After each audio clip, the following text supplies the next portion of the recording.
నమస్కారం. ఈ వివరణాత్మక విశ్లేషణకు స్వాగతం. ఈరోజు మనం ఒక ఆసక్తికరమైన విషయాన్ని మాట్లాడుకోబోతున్నాం. అద్భుతమైన ప్రతిభ, అత్యున్నత నైపుణ్యాలు ఉన్న సంస్థలు కూడా ఒక్కోసారి ఎందుకు దారుణంగా విఫలమవుతాయో ఎప్పుడైనా ఆలోచించారా? అసలు వ్యాపార ప్రపంచంలో ఈ టాలెంట్ ట్రాప్ ఏంటి? పదండి, లోతుగా విశ్లేషిద్దాం. దీన్ని అర్థం చేసుకోవాలంటే మనం కేవలం బిజినెస్ స్ట్రాటజీలను చూస్తే సరిపోదు. మనుష్యుల సామర్థ్యాలకు సంబంధించిన ప్రాథమిక సైకాలజీని అర్థం చేసుకోవాలి. ఎందుకంటే నాయకత్వం అనేది కేవలం ఒక స్కిల్ కాదు, అది పూర్తిగా మన ఆలోచనా విధానం, అంటే మన మైండ్ సెట్ మీద ఆధారపడి ఉంటుంది. డాక్టర్ క్యారోల్ డువెక్ రాసిన మైండ్ సెట్ అనే ఈ అద్భుతమైన పుస్తకం సరిగ్గా ఇదే విషయాన్ని వివరిస్తుంది. మన సామర్థ్యాల మీద మనకున్న నమ్మకాలు మన లీడర్షిప్ స్టైల్ని ఎలా మారుస్తాయి, ఒక సంస్థ మనుగడని ఎలా డిసైడ్ చేస్తాయి అనేది ఈ పరిశోధన చాలా స్పష్టంగా కళ్లకు కట్టినట్లు చూపుతుంది. ఈ ఎక్స్ప్లైనర్లో మనం ప్రధానంగా 5 అంశాలని చూడబోతున్నాం. అవేంటంటే 2 రకాల మైండ్సెట్లు, ఫిక్స్డ్ మైండ్సెట్ వల్ల వచ్చే ప్రమాదాలు, నాయకత్వంలో గ్రోత్ మైండ్సెట్ పాత్ర, ఫేక్ లేదా నకిలీ గ్రోత్ మైండ్సెట్ని ఎలా గుర్తించాలి, మరియు చివరగా ఒక డెవలప్మెంట్ కల్చర్ను ఎలా నిర్మించుకోవాలి. మొదటి అంశానికి వద్దాం. 2 మైండ్సెట్ల వివరణ. అంటే మన లక్షణాలు పుట్టుకతోనే వస్తాయా, లేక కృషితో పెంపొందించుకోవచ్చా? చూడండి, ఇక్కడ డిఫరెన్స్ చాలా క్లియర్. ఫిక్స్డ్ మైండ్సెట్ ఉన్నవాళ్లు ప్రతిభ అనేది పుట్టుకతోనే వస్తుందని నమ్ముతారు. కాబట్టి వాళ్లెప్పుడూ పక్కవాళ్ల ముందు తామేదో గొప్ప మేధావులమని నిరూపించుకోవడానికి ఆరాటపడుతుంటారు. కాని గ్రోత్ మైండ్సెట్ అలా కాదు. ఎంతటి సామర్థ్యాన్నైనా సరే నిరంతర కృషి, సరైన వ్యూహాలతో, ఇతరుల సహాయంతో ఖచ్చితంగా పెంచుకోవచ్చని వీరు బలంగా నమ్ముతారు. ఇక రెండవ పాయింట్, ఈ ఫిక్స్డ్ మైండ్సెట్ వలలో పడితే ఏమవుతుంది? ప్రతిభ మీద విపరీతమైన వ్యామోహం పెంచుకుంటే వచ్చే ప్రమాదమేంటి? దీన్ని కార్పొరేట్ ప్రపంచానికి అప్లై చేసి చూస్తే ఎన్రాన్ అనే ఒకప్పటి దిగ్గజ కంపెనీ పతనమే దీనికి అతిపెద్ద ఉదాహరణ. ఆ కంపెనీ ఏం చేసిందంటే సహజ ప్రతిభను గుడ్డిగా ఆరాధించే ఒక కల్చర్ను తయారుచేసింది. అత్యంత తెలివైన వాళ్లను మాత్రమే ఏరికోరి తీసుకున్నారు. దానివల్ల రిజల్ట్ ఏమైంది? అక్కడి ఉద్యోగులు ప్రతి క్షణం తమని తాము ఒక జీనియస్గా ప్రూవ్ చేసుకోవాల్సిన ఒక విపరీతమైన ప్రెషర్ ఫీల్ అయ్యారు. ఏ చిన్న తప్పు జరిగినా ఎక్కడ ఉద్యోగం పోతుందో అన్న భయం వాళ్లను పట్టి పీడించింది. అంటే ఇక్కడ అర్థం చేసుకోవాల్సిన అసలు పాయింట్ ఏంటంటే, ఒక కార్పొరేట్ కల్చర్లో తప్పులెక్కడ బయటపడతాయో అని భయపడే వాతావరణం ఉంటే ఆ సంస్థ తన లోపాలను సరిదిద్దుకునే కెపాసిటీని పూర్తిగా కోల్పోతుంది. ఎందుకంటే వాళ్ళు తప్పులను అంగీకరించరు, ఫీడ్బ్యాక్ తీసుకోరు, పైగా అబద్ధాలు చెప్తారు. చివరికి ఎన్రాన్లాగే శాశ్వతంగా పతనమైపోతారు.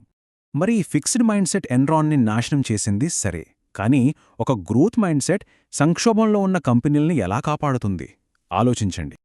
ఇదే మన మూడవ అంశం, నాయకత్వంలో గ్రోత్ మైండ్సెట్. వ్యాపార చరిత్రలోనే అద్భుతమైన కంబ్యాక్ ఇచ్చిన ఐబీఎం మరియు జిరాక్స్ కంపెనీల కథలు ఇక్కడ మనం మాట్లాడుకోవాలి.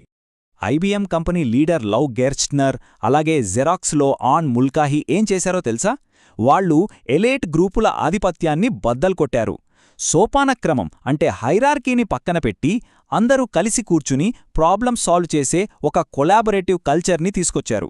ఒక నిజమైన లీడర్ అంటే డిక్టేటర్లా కాదు, ఒక సపోర్టివ్ గైడ్లా ఉండాలని వాళ్లు ప్రూవ్ చేశారు. దీంట్లో మ్యాజిక్ ఏంటంటే, ఈ గ్రోత్ మైండ్సెట్ ఉన్న లీడర్లు ఎప్పుడూ తామే గొప్ప అని ప్రూవ్ చేసుకోవడానికి ట్రై చేయరు. తప్పులను నేరుగా ఒప్పుకుంటారు, ఫీడ్బ్యాక్ తీసుకుంటారు, రాజకీయాల కంటే టీం వర్కే ఎక్కువ విలువిస్తారు. దీనివల్ల వాళ్ల వ్యక్తిగత ఈగో కన్నా ఆర్గనైజేషన్ గ్రోత్ మీద ఫోకస్ పెరుగుతుంది. నేను గొప్ప అనే స్థితి నుంచి మనం కలిసి ఎలా ఎదగగలం అనే వాతావరణం టీంలో మొదలవుతుంది. సరే, అంతా బాగానే ఉంది, కానీ ఇక్కడే మనం 4వ పాయింట్ గురించి జాగ్రత్త పడాలి. అదే నకిలీ లేదా ఫేక్ గ్రోత్ మైండ్సెట్. చాలామంది మేనేజర్లు, లీడర్లు తమకు ఆల్రెడీ గ్రోత్ మైండ్సెట్ ఉందని భ్రమపడుతుంటారు. ఈ ఫేక్ గ్రోత్ మైండ్సెట్ అంటే ఏంటి? కేవలం ఫ్లెక్సిబుల్గా ఉండటం లేదా అందరి మాటలు వినడమే గ్రోత్ మైండ్సెట్ అనుకుంటే పొరపాటే. నిజంగా వాళ్లు కష్టపడి కొత్త స్కిల్స్ నేర్చుకుంటున్నారా లేదా అనేది చూడకుండా వాళ్లు చేసే చిన్న చిన్న ప్రయత్నాలను పొగడటం వలనో, లేదా తమకు ముందునుంచి ఉన్న అలవాట్లకు గ్రోత్ మైండ్సెట్ అనే కొత్త పేరు పెట్టుకోవటం వలనో అసలు ప్రయోజనమే ఉండదు. ఇది పాత సీసాలో కొత్త సారా లాంటిదే. వాస్తవానికి మనందరిలోనూ ఈ 2 మైండ్సెట్లు మిక్స్ అయ్యే ఉంటాయి. విపరీతమైన ఒత్తిడి వచ్చినప్పుడు లేదా వైఫల్యం ఎదురైనప్పుడు మనలో దాగి ఉన్న ఆ ఫిక్స్డ్ మైండ్సెట్ పర్సోనా ఒక్కసారిగా బయటపడుతుంది. దాని గుర్తించి కంట్రోల్ చేసుకోవడమే ఒక లీడర్గా నిజమైన ఎదుగుదలకు మొదటి మెట్టు. ఇప్పటిదాకా మనం వ్యక్తుల గురించి మాట్లాడుకున్నాం, కాని అసలు ఒక మొత్తం సంస్థకు కూడా ఒక మైండ్సెట్ ఉంటుందా? ఫార్చ్యూన్ 500 మరియు 1000 కంపెనీల మీద చేసిన ఒక పెద్ద రీసెర్చ్ డేటా ఏం చెప్తుందో చూద్దాం.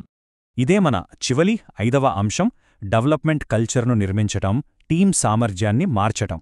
ఈ డేటా కార్పొరేట్ కంపెనీలను 2 రకాలుగా విడదీస్తోంది. 1 culture of genius, 2 culture of development. Growth mindset అంటే ఈ కల్చర్ ఆఫ్ డెవలప్మెంట్ ఉన్న కంపెనీలలో ఎంప్లాయీస్ మధ్య ట్రస్ట్ చాలా ఎక్కువగా ఉంటుంది. వాళ్ళు రిస్క్ తీసుకోవడానికి భయపడరు, సంస్థ కోసం ఎంతకైనా కష్టపడతారు, భవిష్యత్ లీడర్లుగా ఎదుగుతారు. అదే కల్చర్ ఆఫ్ జీనియస్ అంటే ఫిక్స్డ్ మైండ్సెట్ ఉన్న చోట ఉద్యోగులు తప్పులు దాచడానికి షార్ట్కట్స్ వెతుకుతారు, మోసాలు చేస్తారు. ఆర్గనైజేషన్ గ్రోత్కి ఈ తేడా చాలా కీలకం కదా.